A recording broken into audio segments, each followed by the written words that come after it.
हाँ चलिए साहब, निर्देशांक ज्यामिति, NCERT 10th class math, exercise 7.3। तो यहाँ हमें पहला क्वेश्चन है, उस त्रिभुज का क्षेत्रफल ज्ञात कीजिए जिसके शीर्ष ये दिए हैं, दो ऑप्शन दिए हैं फर्स्ट के। ठीक है ना, त्रिभुज का क्षेत्रफल ज्ञात करना है हमें। ठीक है, आइए अब हम क्या करें, पहले त्रिभुज बना लेते हैं। चलिए त्रिभुज बना लेते हैं। ये ए है, ये बी है, ये सी है। इसके शीर्ष लिख लीजिए आप, क्वेश्चन नंबर पहले का फर्स्ट पार्ट है ये। इसके शीर्ष लिख लेते हैं कितना, 2,3 और -1,0 और यहाँ लिखते हैं 2,-4। ठीक है जी। अब यहां से हम लेते हैं, देखिए क्या करते हैं, इसको x1 लिखते हैं, इसको y1, इसको x2 y2 और x3 और y3, इस तरह से लिखते हैं। बताया था हमने पहले। अच्छा, अब त्रिभुज का क्षेत्रफल, त्रिभुज ए बी सी का क्षेत्रफल इक्वल टू 1/2, यहाँ x1 हो गया, और हमने बताया था 23, 23 का मतलब y2 - y3 plus x2 into 31 यानी y3 - y1 और प्लस x3 इंटू 12, 12 का मतलब y1 - y2। ये बताया था त्रिभुज के क्षेत्रफल का सूत्र, हमने याद भी करवाया था जी। और अगर नहीं याद है तो आप वहां जाकर के देख सकते हैं। चलिए साहब, यहां हम लिख सकते हैं 1/2, और यहाँ 2 की वैल्यू मतलब y2 की वैल्यू हम कितना रखेंगे, y2 की वैल्यू रखेंगे 2, 2, और यहां से यहाँ y मतलब x1 की वैल्यू 2, और यहाँ पे इसकी वैल्यू आएगी 0, 0 -0 + 4, और यहाँ पे माइनस का 1 रख दीजिए इसकी वैल्यू, क्योंकि -1 दिया है ये। चलिए, और यहाँ रखते हैं कितना, -4 और -3, y3 - y1, और इसकी रखते हैं कितनी, प्लस के 2, और यहाँ 3 -0, इसको रखते हैं वैल्यू को। चलिए साहब, यहाँ से हम 1/2 कर देते हैं, यहाँ हो गया हमारा 2 × 4 हो जाएगा, -1 × -7 हो जाएगा यहाँ पे, और यहाँ पे प्लस के 2 × 3 हो जाएगा। यहाँ हो गया हमारा 1/2, 8 + 7 + 6, 8 और 7 15, 15 और 6 कितने हो गए तुम्हारे, 21। तो 21/2 वर्ग इकाई, वर्ग इकाई। तो इस तरह से हमारा पहला क्वेश्चन कंप्लीट हो जाता है। अब दूसरे ऑप्शन से बात करते हैं हम, क्वेश्चन नंबर फर्स्ट का ही दूसरा ऑप्शन। इसमें भी हमें त्रिभुज के बारे में ही वो कह रहा है। तो यहां से हम करते हैं, यहां से कर लीजिए त्रिभुज, इसी तरह से चित्र बना करके उनको लिख लेंगे। त्रिभुज का क्षेत्रफल equal to 1/2 x1 y2 - y3 plus x2 into y3 - y1 plus x3 into y1 - y2। इस तरह से ये फॉर्मूला बना। आगे है हमारा, इनकी वैल्यू रखेंगे साहब। ठीक है, इसकी वैल्यू रखते हैं। तो देखिए यहां देखो, ये है हमारा 5 -1, इसे लिख लेते हैं -5, -1, यहाँ 3, -5, और यहाँ लिख लेते हैं 5, 2। इस तरह से लिखते हैं, और इनकी वैल्यू लिखते हैं हम x1 y1, x2 y2 और x3 y3। ठीक है, अब इनको हम इस पे लिखते हैं, इसमें लिखेंगे। तो देखिए x1 की वैल्यू हमारी कितनी बनेगी, -5, -5, और कोष्टक में लिख देंगे -5 और -2, और फिर बनेगा हमारा प्लस का 3, और यहाँ पे 2 + 1 लिख सकते हैं।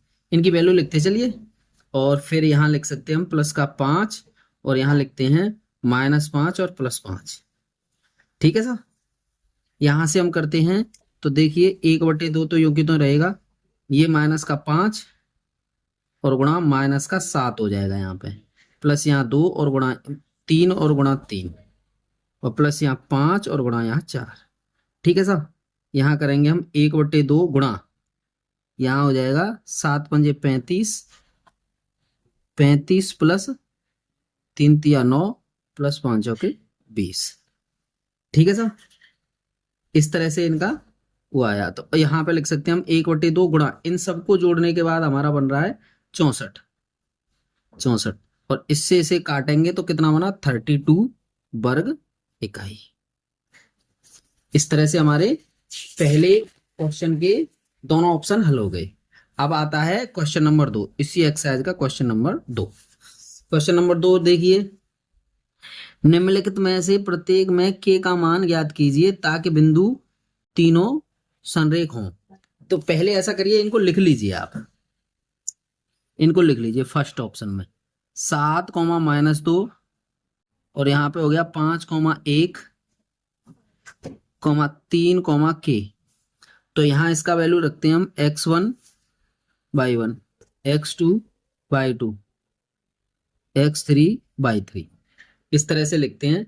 अब संरेख होने के लिए, संरेख के लिए देखो, संरेख के लिए मैंने बताया था जब मैंने फॉर्मूला का परिचय कराया था आपसे, जब कहा था संरेख के लिए,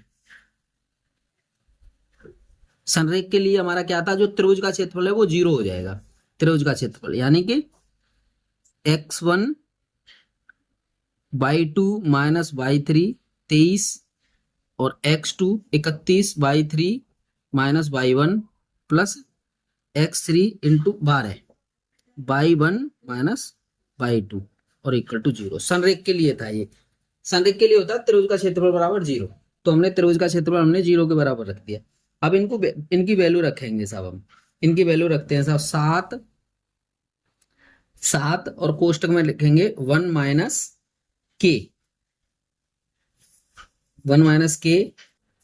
प्लस 5 और k प्लस 2 प्लस 3 -2 और -1 और इक्वल टू 0।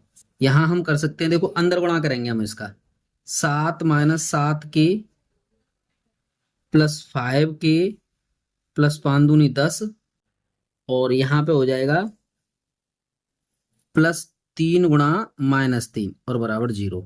यहाँ इसको हल करेंगे हम, जरा ध्यान दीजिए, यहाँ पे वैसे ही कर लेते हैं 7 - 7k प्लस 5k प्लस 10 और माइनस कितना 9 हो जाएगा। ये इन दोनों का गुणा करेंगे तो माइनस का 9 इक्वल टू 0।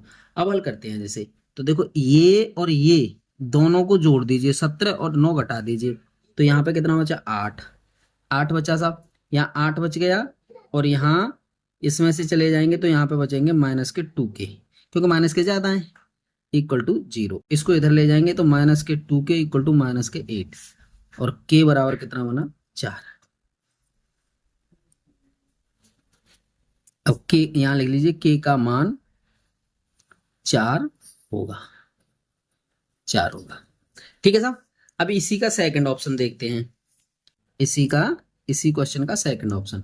सेकंड ऑप्शन में पहले ऐसा करिए, उनको लिख लो आप, कौन कौन से पूछे हैं जी, कौन कौन से हैं जी, लिख लीजिए।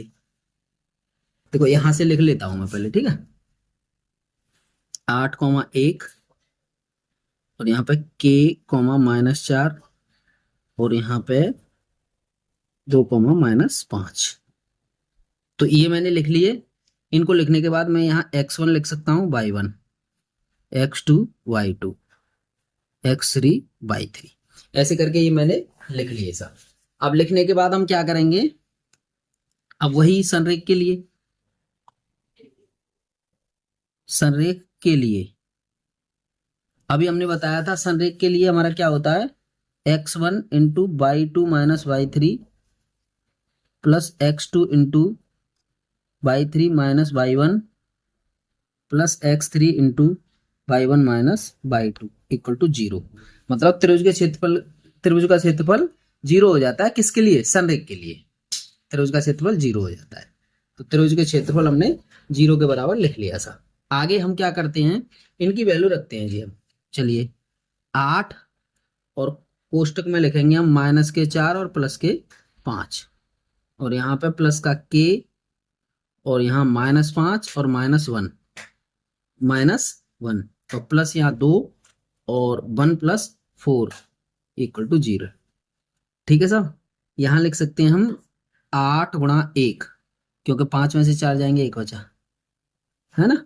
यहाँ पे प्लस का k गुणा और -6 और प्लस का यहाँ 2 और गुणा 5 और बराबर 0। यहाँ लिख सकते हैं हम 8 -6k और +10 और बराबर 0।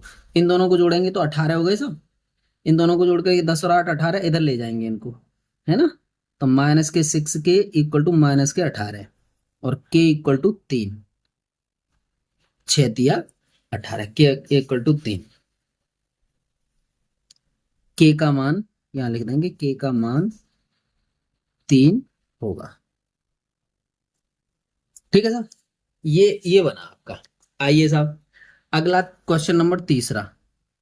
क्वेश्चन नंबर 3 हमसे क्या कहता है? क्वेश्चन नंबर 3 कहता है जी, शीर्षों 0, -1 और 2, 1 और 0, 3 वाले त्रिभुज की भुजाओं के मध्य बिंदुओं से बनने वाले त्रिभुज का क्षेत्रफल ज्ञात कीजिए।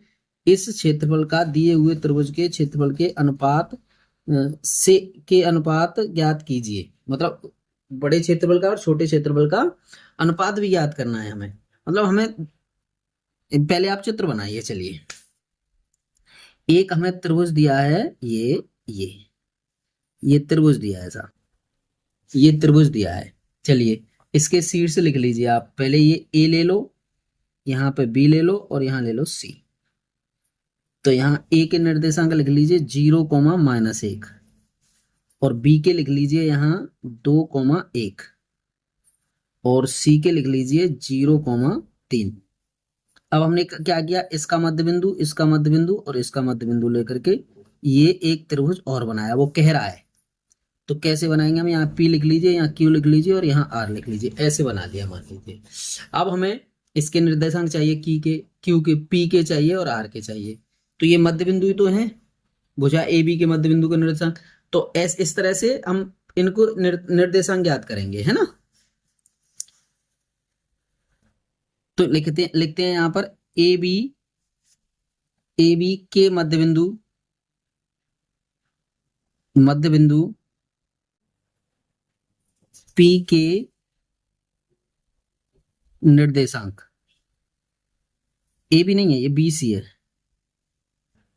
BC के मध्य बिंदु P के निर्देशांक ये होते हैं हमारे x1 + x2 / 2, y1 + y2 / 2। ठीक है साहब, ये होते हैं इसके निर्देशांक। ठीक है, अब इनकी वैल्यू रखो साहब। इनकी वैल्यू रखेंगे, इसके P के निर्देशांक याद कर रहे हैं हम, तो कैसे करेंगे, 0 + 2/2, यहाँ रखेंगे 3 + 1/2। इस तरह से लिखे हमने। तो क्या लिखा साहब, 2 में 2 का भाग देंगे तो 2, 1 आएगा, 1, यहाँ 4 हो जाएगा 2, 1, 2। तो यहाँ लिख सकते हैं हम 1, 2। आ गया समझ में, 1, 2 इसके निर्देशांक। अब AB के मध्य बिंदु, AB के मध्य बिंदु Q के निर्देशांक इसी तरह से x1 x2 यही लगाना पड़ेगा हमें उसमें। तो लगाएंगे साहब क्या, 2 + 0 और बटे 2, 1 - 1/2। तो यहां लिख सकते हैं हम कितना, 1, 0। ठीक है साहब, ये बन गया। तो यहाँ Q के निर्देशांक हम क्या लिख सकते हैं, 1, 0। इसके निर्देशांक 1, 0 बने। अब क्या बचा, AC के मध्य बिंदु, AC के मध्य बिंदु क्या है, R के निर्देशांक ये बनेंगे तुम्हारे कितने, ये बनेंगे सब 0 + 0 और बट्टे 2। कॉमा यहां बनेंगे 3 माइनस 1/2। कितने रहे साहब, यहाँ 0 हो गई और यहाँ 2 1 बन जाएगा, 3 में से 1 गया तो इस तरह से यहाँ 1 बन जाएगा, 0,1। तो इसकी वैल्यू रख लेते हैं हम 0,1, इसकी वैल्यू बनी। ठीक है जी, समझ पा रहे होंगे। अब हमें क्या करना है साहब, इस त्रिभुज एबीसी जो है हमें दिया है, इसका क्षेत्रफल ज्ञात करना है, और त्रिभुज पीक्यूआर दिया है उसका भी क्षेत्रफल ज्ञात करना है। आइए अगले पेज पे, अब यहां से करते हैं हम त्रिभुज पीक्यूआर का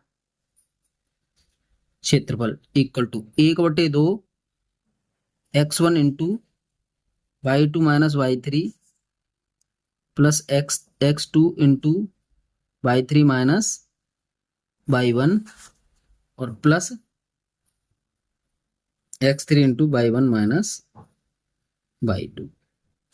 ठीक है जी, यहां से लीजिए 1/2, यहां x1 की वैल्यू हम रखेंगे क्या 1 इंटू 0,1, 0,1, और यहां से 0,1 हो गया, प्लस इसकी वैल्यू 1, और यहां से कर सकते हैं 1 माइनस 2, और प्लस यहाँ 0 और 2 माइनस 0, इस तरह से इसकी वैल्यू रखी। तो 1/2 यहां लिखेंगे हम, माइनस का 1 हो जाएगा इससे गुणा करके, और यहाँ भी माइनस का 1 हो जाएगा, और यहाँ प्लस 0 हो जाएगा ये। तो यहाँ करेंगे 1/2 गुणा और माइनस का 2, इससे इसे काटेंगे तो इक्वल टू -1 हो जाएगा इसका आंसर। ठीक है ना। अगर हम इस ऋण चिन्ह को छोड़, वैसे होता नहीं है -1, लेकिन अगर हम इसे छोड़ दें, ऋणात्मक चिन्ह छोड़ने पर यहाँ लिख देंगे ऋणात्मक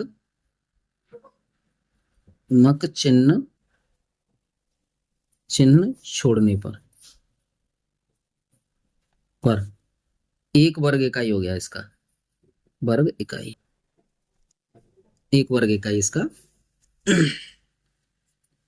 मान हुआ। आगे त्रिभुज क्या पूछ रहा है वो, एबीसी का बड़े वाले का क्षेत्रफल इक्वल टू, तो सबसे पहले वो सूत्र लिखते हैं हम आपके लिए, सूत्र लिख लीजिए पहले वो बड़ा सूत्र लिखते हैं।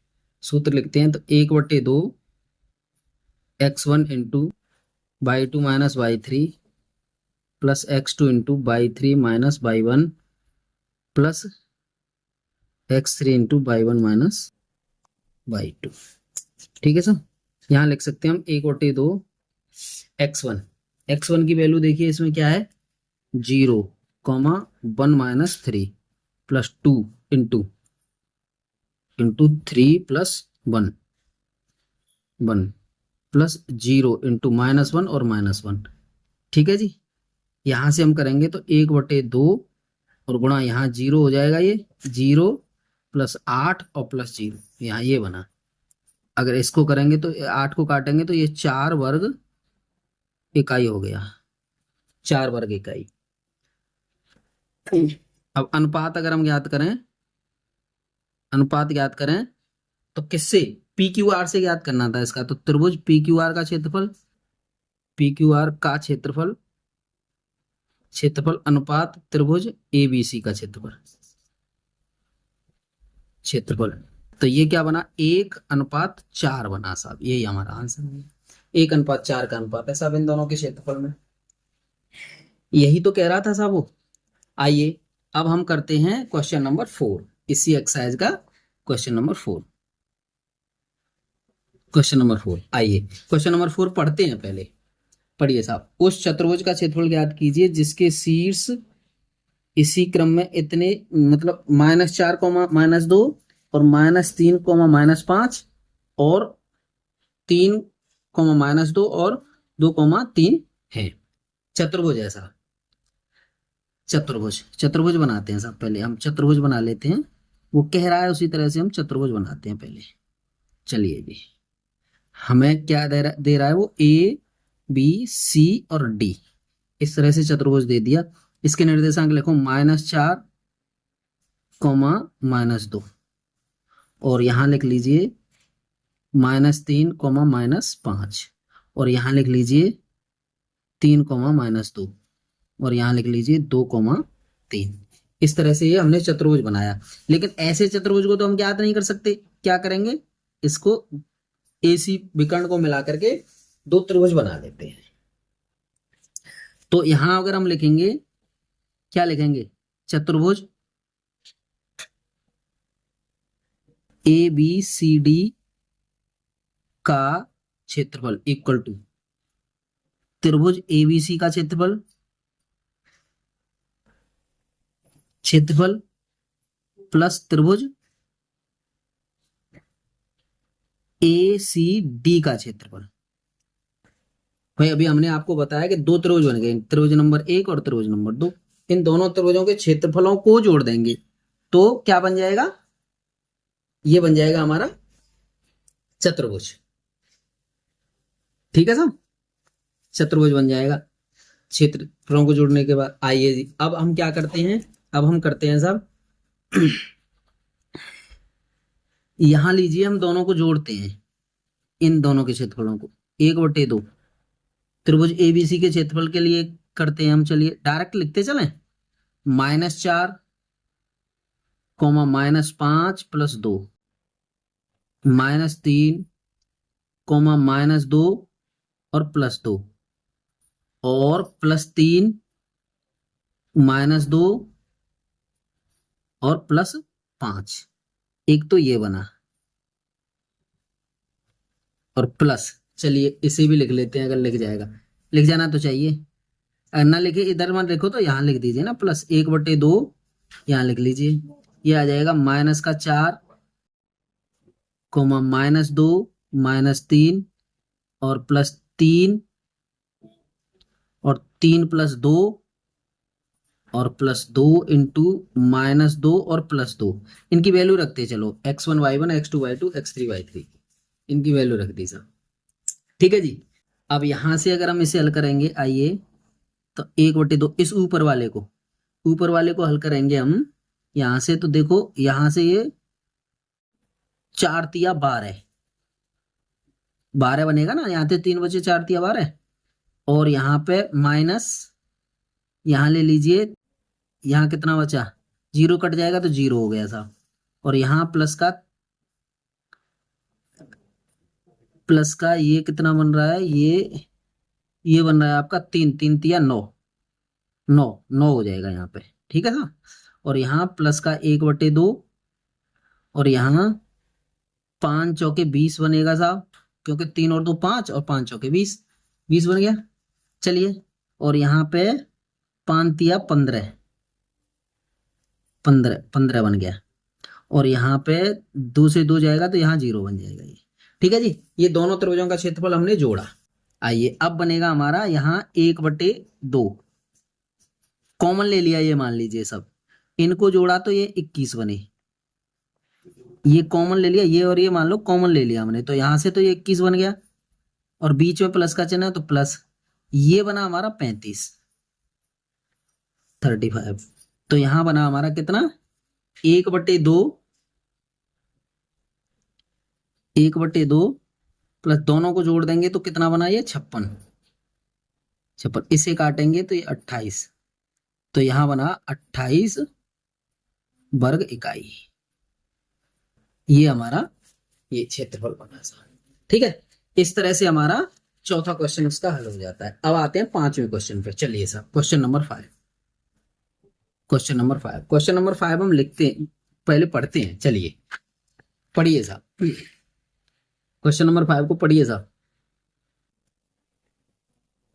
कक्षा 9 में आपने पढ़ा है, अध्याय 9 उदाहरण नंबर 3 कि किसी त्रिभुज की एक माध्यिका उसे बराबर क्षेत्रफलों वाले दो त्रिभुजों में विभाजित करती है। उस त्रिभुज ABC के लिए इस परिणाम का सत्यापन कीजिए, जिसके शीर्ष A है 4, -6, B 3, -2 और C 5, 2 है। ये हमें प्रूफ करना है साहब हमें। ठीक है जी, इसको बताएंगे, यानी दोनों त्रिभुजों के क्षेत्रफलों को वहां बताया जाएगा। लाइए साहब, अब पहले हम चित्र बना लेते हैं, तो इसके अकॉर्डिंग आप चित्र बनाइए। वो त्रिभुज कह रहा है, त्रिभुज, त्रिभुज कोई बना लीजिए। कोई त्रिभुज बनाया हमने, ए बी और सी, ये त्रिभुज बनाया हमने, ठीक है जी। और इसकी एक माध्यिका हमने यहाँ खींच दी। माध्यिका मतलब ये और ये दोनों बराबर है, माध्यिका, ये माध्यिका हो गई सब, माध्यिका, माध्यिका ये वाली। चलिए इनके मानों को लिखिए। पहले इसका ए का लिखो, कितना बना, ये है 4, और बी का दिया है तुम्हें 3, -2, और सी का दिया है तुम्हें 5, 2। ठीक है ना। तो सबसे पहले इसको डी मान लीजिए। तो यहां लिखिए बी सी के मध्य बिंदु डी के निर्देशांक। अगर आप चाहें तो इसको बता सकते हैं कि ए डी एक माध्यिका है जो भुजा बी सी को समद्विभाजित करेगी। ठीक है ना। और लिखना चाहें तो, नहीं तो कोई बात नहीं है। निर्देशांक ये बन गए आपके x1 + x2/2 और y1 + y2/2। तो मध्य बिंदु के निर्देशांक के लिए यही करेंगे हम। सूत्रों में हमने सारा बता दिया है, वहां जाकर के आप देख सकते हैं सब। यहां लिख सकते हैं आप 3 + 5/2, और यहाँ -2 और +2 और /2। तो यहाँ हम लिख सकते हैं कितना, इन दोनों को जोड़ देंगे 8, तो यहाँ 4 आ गया और यहाँ 0 हो जाएगा। तो यहाँ डी के निर्देशांक कितने हो गए, 4, 0। ठीक है साहब। अब वो क्या कहता है, त्रिभुज ए डी सी का क्षेत्रफल, equal to 1/2 x1/2 - y3 plus x2 into y3 - y1 plus x3 into y1 - y2। ठीक है साहब। ये बना। तो इसके लिए हम क्या करेंगे, 1/2, और यहाँ x1 की वैल्यू रखिए 4, 0 - 2, और प्लस यहाँ 4, 2, 2 + 6, और प्लस यहाँ करेंगे 5 इंटू -6 और -0। ठीक है साहब। यहाँ बने हम 1/2, और यहाँ बन जाएगा हमारा कितना, यहाँ देखिए 4 दूनी 8, किसका, माइनस का, इसका गुणा करेंगे। और फिर बना 8 चौके 32, और यहाँ 5 का 30 -30, इसका और इसका गुणा करने के बाद। ठीक है साहब। यहाँ बना 1/2। अब इन दोनों को देखो, जोड़ेंगे घटाएंगे, यानी इन दोनों को जोड़ा तो 38, 38 में तो 32 गए, तो हमारे बचेंगे कितने यहाँ पे, 6 ही तो बचेंगे साहब। ये किसके, माइनस के 6 बचे, और इसको इससे काट देंगे तो ये बचा यहाँ पे -3। तो अगर ऋण चिन्ह को छोड़ देंगे हम, तो कितना बना, 3 वर्ग इकाई, क्योंकि ये धनात्मक में ही होना चाहिए हमेशा मान, है ना, ऐसे माइनस में ले नहीं सकते हम। चलिए साहब, आगे है आपका त्रिभुज एबीसी का क्षेत्रफल। त्रिभुज एबीसी का क्षेत्रफल इक्वल टू 1/2। चलिए डायरेक्ट लिख लेते हैं उसे। कितना लिखें, यहाँ लिखेंगे देखिए हम 4, और -2 और -0, और प्लस यहाँ 3, और यहाँ लिखेंगे 0 + 6, और यहाँ लिखा हमने प्लस का यहाँ 4, और इसे लिख सकते हैं हम -6 और +2, एबीसी वाले इस त्रिभुज के क्षेत्रफल में। ठीक है ना, इस त्रिभुज के क्षेत्रफल में ले लेते हैं। चलिए इनके 1/2, यहां से आया हमारा कितना, 4 दूनी 8, माइनस का 8, और ये प्लस का 18 आ जाएगा, और ये माइनस का 16 आ जाएगा। 1/2 -6, इससे इसे काट दीजिए 3, तो देखिए ये बना 3 वर्ग इकाई। ए बी डी है, ये ए बी डी का क्षेत्रफल। ठीक है ना, ए बी डी का क्षेत्रफल, ए बी डी। तो इस तरह से त्रिभुज ADC का क्षेत्रफल बराबर त्रिभुज ABD का क्षेत्रफल, ये दोनों क्षेत्रफल बराबर हैं। इस तरह से हमारी एक्सरसाइज 7.3 फिनिश होती है। धन्यवाद।